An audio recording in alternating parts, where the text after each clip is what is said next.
New York, 4 o'clock in the afternoon in Kiev. We are waking up to war in Europe. Russia launching an all-out invasion of Ukraine, land, air, and sea. The military takeover with echoes around the world. Many questions now. How does the West respond? What will the markets do? What will Putin do next? We'll get to all of that. Emma and Dana, good morning. Good morning. It's good to be with you. I'm Dana Perino. This is America's Newsroom. A lot of those questions, well, one of the questions will be answered, which is the markets, at least this morning. And we have Maria Bartiromo coming up in a little bit. Let's get you caught up. The attack began overnight with Russian missiles raining down on cities, airports, and military bases. The strikes creating chaos on the ground. They're using precision-guided missiles. We've heard a large number of strikes in the pre-dawn hours. For the last hour or so, it's been quieter. Can you come out here and show that smoke? We're going to try and show you the gray smoke coming up. Just bear with us. This is live TV, and we're trying to move a camera. Thanks, Dallas. So you can see, eventually in the distance, you're going to see that black smoke coming up. We don't know what was hit, but it's assumed that these are Russian missiles and that they are targeting command and control centers in Ukraine and air defenses in Ukraine. Now, Russia is saying at this point that they have completely taken down Ukraine's air defenses. The all-out invasion prompting the Ukrainian president to declare martial law. He is urging people to join the military. The government putting weapons in the hands of anyone willing to fight. So meanwhile, Dana, panic in the streets, as you can imagine. Look at the line of cars here. Families pile into their vehicles and trains, most of them trying to head west toward the border with Poland. The push to leave is jamming up the highways with thousands of cars at standstill. Russia is doing what experts long expected, attacking Ukraine from three sides, the north, east, and south. Putin's forces are blanketing the entire country with explosions and shellings. He's launching a war under the pretense of a peacekeeping mission. So Ukraine saying the strikes have killed dozens, including civilians. It also says it shot down several Russian warplanes and a Russian helicopter thus far. Meantime, President Biden met with his national security team this morning and is set to speak with G7 leaders momentarily. He is expected to address the nation in a matter of hours. We have Team Fox coverage. General Jack Keane is standing by. Jennifer Griffin has the latest from the Pentagon. Jillian Turner is at the White House. But let's begin with Trey Yingst reporting live from the Ukrainian capital of Kyiv. Good morning. Dana, good morning. At this hour, Russian forces continue their air and ground campaign against the country of Ukraine. Overnight, Russian troops poured into this country from Belarus, southwestern Russia, and also from Crimea. At this hour, we know there are conventional military tactics taking place, but also warnings about further air campaigns against the capital of Kyiv. One concerning thing to Ukrainian forces on the ground has to do with an airfield just about 20 miles from here, the Gostomel airfield. Earlier today, Russian forces used attack helicopters to try to take over this airfield. It's unclear if they were successful in gaining any ground in this area, but if they are able to take over this military installation, it is going to make it a lot easier to target the capital of Kyiv. We know that according to the Ukrainian Defense Ministry, one Ukrainian transport plane was shot down, killing 5 soldiers, and there are at least 40 Ukrainian military members dead at the hour that we are speaking right now. Those estimates are expected to rise. The region really bracing for a larger escalation because, according to Western intelligence analysts, Russia does plan to target the capital of Kyiv, surround the city, cut it off from the military forces that are used to protect it, and then invade on the ground. Dana?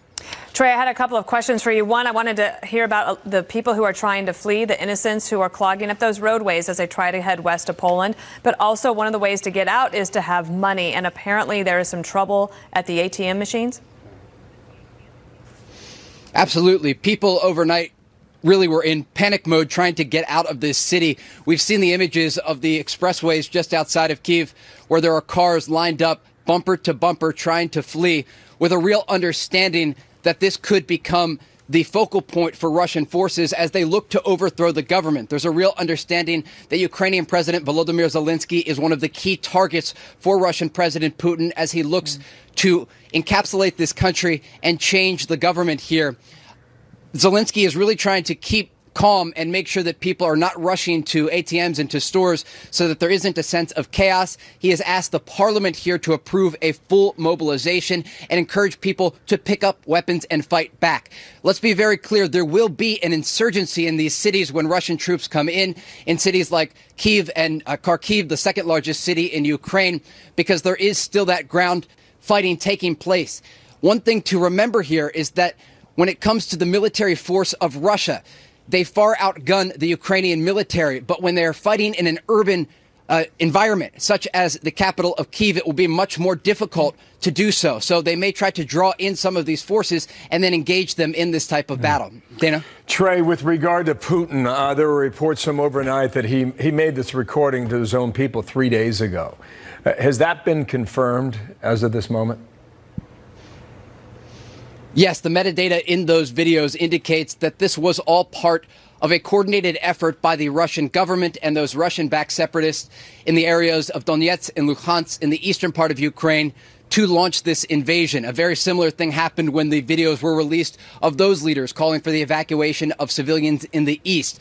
This is really coming to a focal point, though, in the Ukrainian capital, and I think the words of the NATO Secretary General really undercut what is happening here. He says, "We now have war in Europe on a scale and of a type we thought belonged to history. This is a grave moment for the security of Europe." Ukrainian President Volodymyr Zelensky echoing those comments today, calling on the international community to come together and create an anti-Putin coalition that would involve further sanctions and defense weaponry brought here to Ukraine so that these soldiers can fight back. Bill? Dana? Trey, thank you. We will stay in touch as this hour moves along. So many in our team have been up throughout the night. I want to get to national security correspondent Jennifer Griffin from the Pentagon. First check with you this hour. Jennifer, what is the latest from there? Well, Bill, we're starting to see evidence that those Russian special forces that we had heard had been inserted already into Ukraine have so-called come to life. They are now being seen at bases where they have taken over from the Ukrainian military, even in the capital region of Kyiv. What we have seen in these initial hours suggests the beginning, not the end, of what Putin has the capability to unleash on Ukraine. The NATO Secretary General has just called the North Atlantic Council to meet.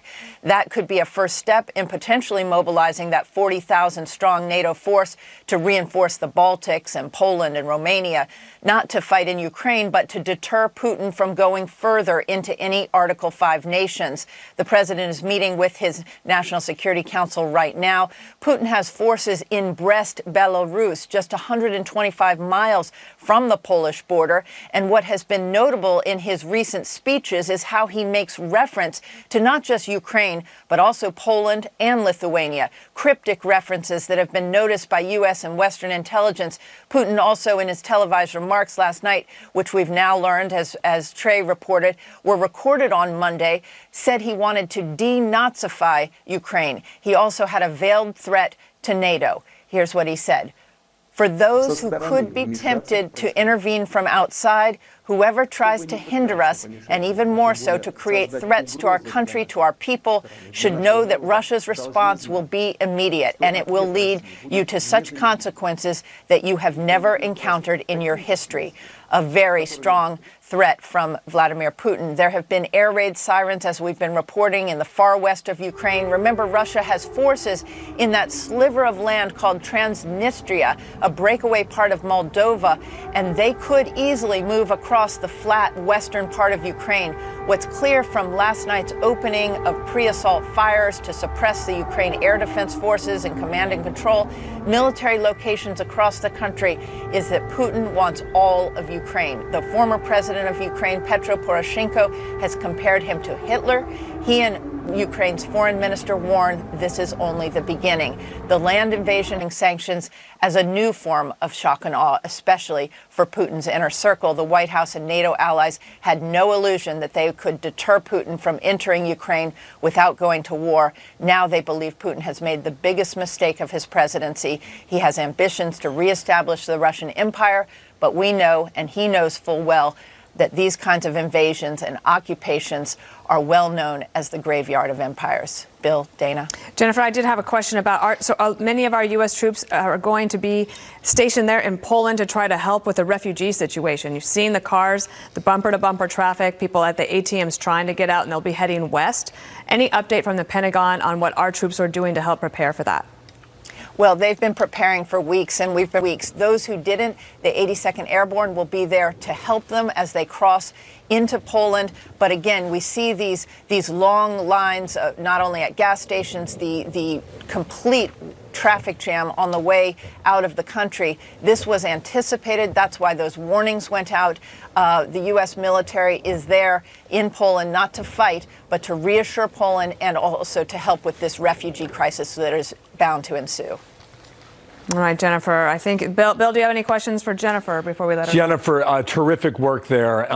When will we get a briefing from Admiral Kirby?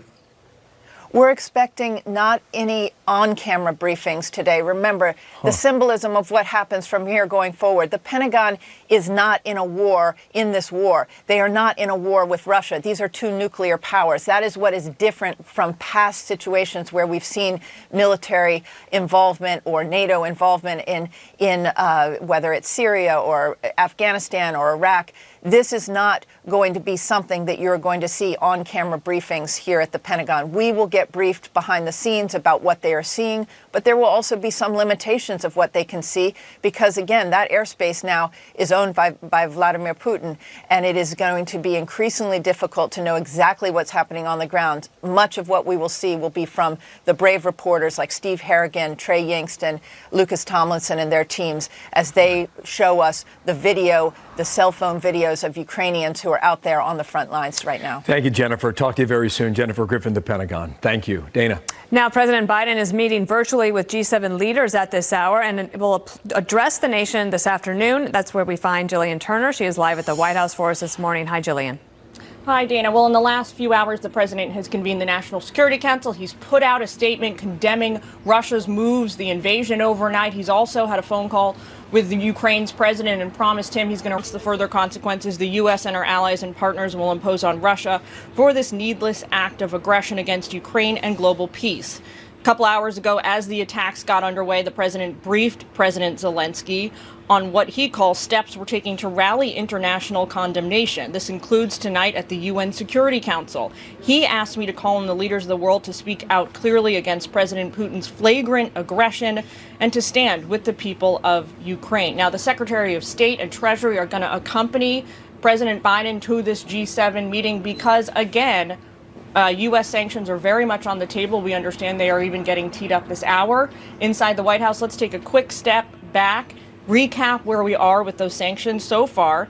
What is in place? Full blocking sanctions on 2 major Russian banks. Full block sanctions on 5 Russian elites and their families. And then yesterday came those sanctions on the Nord Stream 2 pipeline. The U.S. is not alone in this strategy. So far, governments from the EU, Germany, Japan, and the UK, all hitting Putin and his inner circle with steep costs to cut them off from access to their international bank accounts and international financing. Biden's team is insisting they were prepared for the eventuality of this, what we are now seeing in Ukraine, a full-blown attack. Take a listen to him Tuesday. As Russia contemplates its next move, we have our next move prepared as well. Russia will pay an even steeper price if it continues its aggression, including additional sanctions. The United States will continue to provide defensive assistance to Ukraine in the meantime. Republican lawmakers, including senior lawmakers, say President Biden really failed in his responsibility to prevent this war between Russia and Ukraine. Rep. Mike Waltz says there's still a thin sliver of opportunity, even now, for the White House to try and turn this situation around. Listen. His strategy of holding back and hoping that that Putin behaves properly hasn't worked. It's failed, and I hope and expect to see him change course as he did on Nord Stream just a few days ago. The key to all of this for the president, according to the White House, he is not making any moves without the full backing of those G7 leaders. No word from the president himself. This morning, we are eagerly standing by awaiting his remarks, I guess, as is the entire world this hour, Dana. Jillian Turner, keep us updated. Thank you. So, Dana, let's go to the map. Mobile device or work, what's happened overnight. It was around 5 a.m. local time in Ukraine, so just before the sun came up when the first strikes happened. This is as of an hour and 45 minutes ago, 7:30 Eastern time. You can see the number of strikes throughout the entire country. Ukraine, by the way, is a little larger than Texas, a massive area here and one of the largest countries in Europe. Kiev is the capital city. Hits there. That's a town of nearly 3 million people. Kharkiv in the east here, that's a town of about 1.5 million. Donetsk has 1 million. Dnipro here in the center has about 1 million. Odessa down here in the southwest, again, about 1 million. So these are big cities.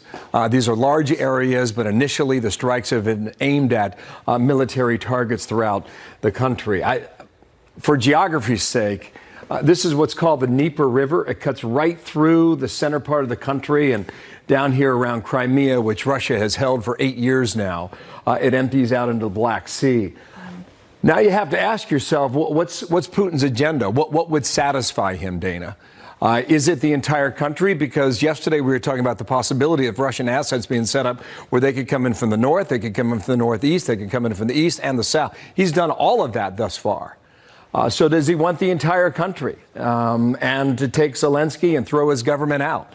That's option A. Option B might be something where he is satisfied with a resolution that divides the country in half, and you take portions east of the Dnieper River, as I'm describing here. Maybe the best case scenario right now for the Ukrainian people might be this disputed area that Russia went into 8 years ago when the initial invasion happened.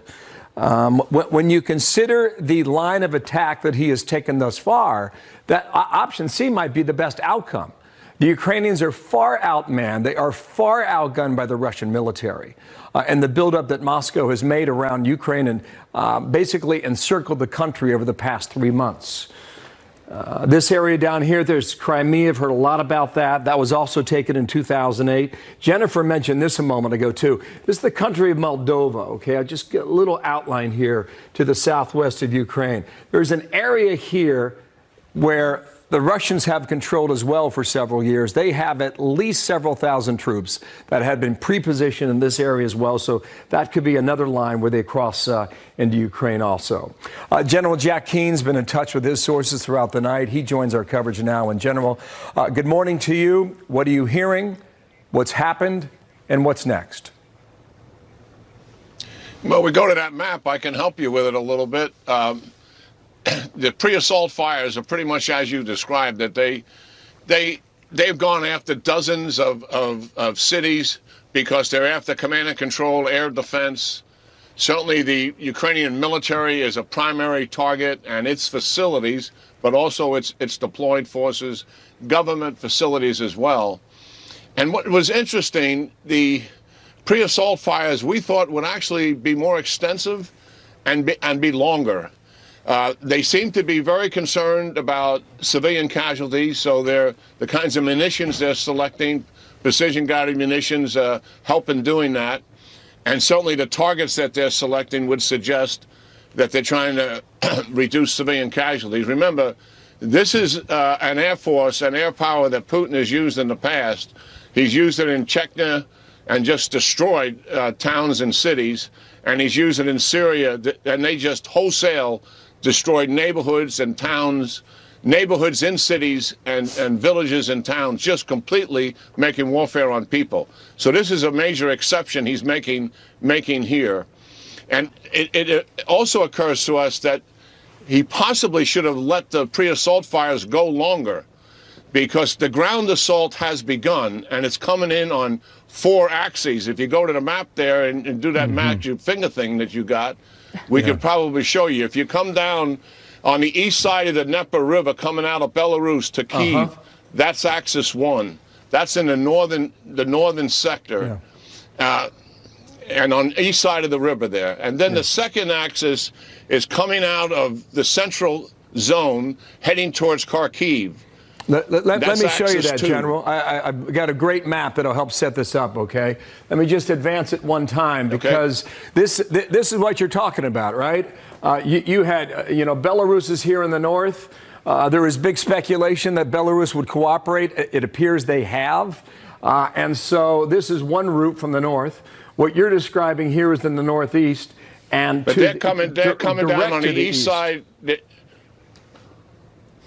Yeah, they're coming down on the east side of that Dnieper River because they're trying to avoid some of the prepositions that the Ukrainians have. Kharkiv is the second axis. The third axis is the one you just put up there. It's in the east. It's in the oblast, the territories of Luhansk and Donetsk. However, they didn't go across the line of departure. They come in from their flank and from their rear. And of course, that's to their advantage to have done that and likely have achieved some, because they didn't want to have a frontal assault against dug-in forces. So they've come in from their flank and rear and likely have surprised the Ukraine forces there. And then the last axis, the fourth axis, is the one that's coming out of Crimea, and they're heading south to north. They're heading towards Odessa, which is what they will likely seize. They likely will cut off Ukraine's complete access to the Black Sea and also to the Sea of Azov, which obviously has incredible economic impact. What we're seeing here, Bill, when you draw back from this, what Putin has selected is the most ambitious, most complicated option that he had available to him. This is pre-assault fires certainly supporting near simultaneous attack on multiple axes of advance. The strategic objective that Putin is after is something we've discussed. He wants to alter the balance of power in Europe. It's favored NATO for years, reconstruct the post-Cold War boundaries, and he's doing that with Belarus and Ukraine. The political objective here, Bill, is to install a new government, likely Ukrainian leaders in it, friendly to Russia, similar to what he had with Yanukovych in the past prior to the people running Yanukovych out of the country. The military objectives are one, to defeat the Ukraine military, and they are about that. But let me tell you, the Ukraine military is resisting and fighting. And those of us who look at it, have some sense about campaign planning, thought the pre-assault fires probably should have gone longer and focus more on the Ukraine deployed military, because they will eventually are going to be defeated. But as we predicted, they are fierce fighters. There's plenty of will there.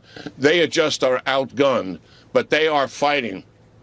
And certainly that's a good thing. General, the second military objective is to seize key terrain. And then the third thing is to facilitate a regime change, which we will see. General, two specific points here. Then I'm going to turn it over to my colleague Dana here. You were talking about the Dnieper River. What is significant about this body of water when you... it's fairly broad. I mentioned it's one of the longest rivers in Europe. How do you see that strategically? You were explaining that a few moments ago. Well, it separates the country east and west, obviously, and rivers are always crucial because they're also boundaries and obstacles, and you can take advantage of it as well. So Dnieper River is crucial. It also has a very significant dam on it that if you ever pulled the plug on that, tens of thousands of people would be involved as casualties for sure. I don't foresee anything like that. Putin is going about this the complete opposite, trying to minimize civilian casualty. He knows the whole world is watching here. So this campaign is full of risk, to be frank about it. Normally the Russians are a little bit more deliberate than this. They would normally do something that was more sequential. After all, if you're operating on 4 different axes, every one of those axes has to have its own logistical infrastructure to support it. And those of us who are familiar with large-scale military campaigns, the people that lead these campaigns, guys like me and General Kellogg and Dave Petraeus and others out there, we're kind of a dime a dozen. We're operational commanders. The guys that help win this thing are the logisticians. And he's got 4 axes of advance here, and each one of them has to have logistic infrastructure to sustain that that attack along that axis of advance. And that is significant burden he's taken on himself. How long can Zelensky hold on? It's hard to say because I don't have visibility of the casualties that his military forces are taking and how much ground they're giving up. I know that the early reports are that they've slowed down the Russian advance, and that's a good thing. So I can't give you any degree of clarity here. Certainly what Putin is after, he wants this collapse to take place as quickly as possible so he can reach out and exercise diplomacy and argue for negotiations and put the olive branch out there, so to speak, which is pretty typical of his behavior in the past. So, yeah, he wants a quick takedown. He would love to have it in days if he could. It remains to be seen how long this is going to take. This absolutely depends on the Ukrainian military. And the other thing that I've always believed, there's risk here for Putin, to be sure. I mean, the international community is going to attempt to isolate him as a result of this. NATO, I would hope NATO wakes up and we start getting defense budgets that have teeth in them and real capabilities to deploy into Eastern Europe. And the United States has got to look at itself. I mean, our major threat we've been talking about, Bill, here many times on the show is China. And yet Russia is imposing their will in Europe to a staggering degree that's going to have significant consequences on us in terms of our defense budget as well. During the Cold War, Bill, the defense budgets ran around 7%. Right now, they're down south of 3%. There's been a 16% increase in the domestic budget this year in the United States, a 2% increase in the defense budget, and that doesn't account for inflation, so the defense budget is actually a decrease. And that's not going to be able to get us the kind of capability to deal with Putin's implied threat to NATO, Iran expanding with a nuclear weapon and getting money from sanction relief here, likely in a couple of weeks as a result of the deal, I think, is going to be announced, and fueling their ambitions in the Middle East again with hundreds of billions of dollars to do it. And certainly, can you imagine China's looking at this? See, he hasn't endorsed this operation and he hasn't condemned it. He's someplace in the middle. But you betcha, out of public view, he's cheering this on. Because this contributes to his narrative, President Xi, it contributes to his narrative that the West is in decline. And it's certainly, as he's going into the National Party Congress later this year to be enshrined for 5 more years and likely indefinitely, does this incentivize him in the next couple of years to move on Taiwan based on what he's seeing here? Great question. General, how the United States reacts to this and how the world reacts to this is also crucial in what conclusions he will draw. Thank you, sir, so much. We'll be back with you in a matter of minutes. Jack Keane there coming up on 9:30 now in New York, and the markets are about to go And south. here we are. The markets are open. Stocks are dropping. Maria Bartiromo hosts Sunday Morning Futures and Mornings with Maria. And Maria, I've been watching as General Jack Keane was speaking. You could see the futures as they were going down, opening out at about 820 points down. Maria, you were on this morning. I was watching a lot of your coverage. You anticipated this. Where do you think it goes from here? Well, look, Dana, this is getting worse because of the longer-term implications on America. Investors have been reacting all morning. The Dow Industrials right now opening down 834 points. The Nasdaq also down about 3%, as is the S&P 500. All the major indices in correction mode right now as oil prices surge. The price of oil probably one of the most important impacts to watch as we look at $100 a barrel oil and $105 a barrel Brent. So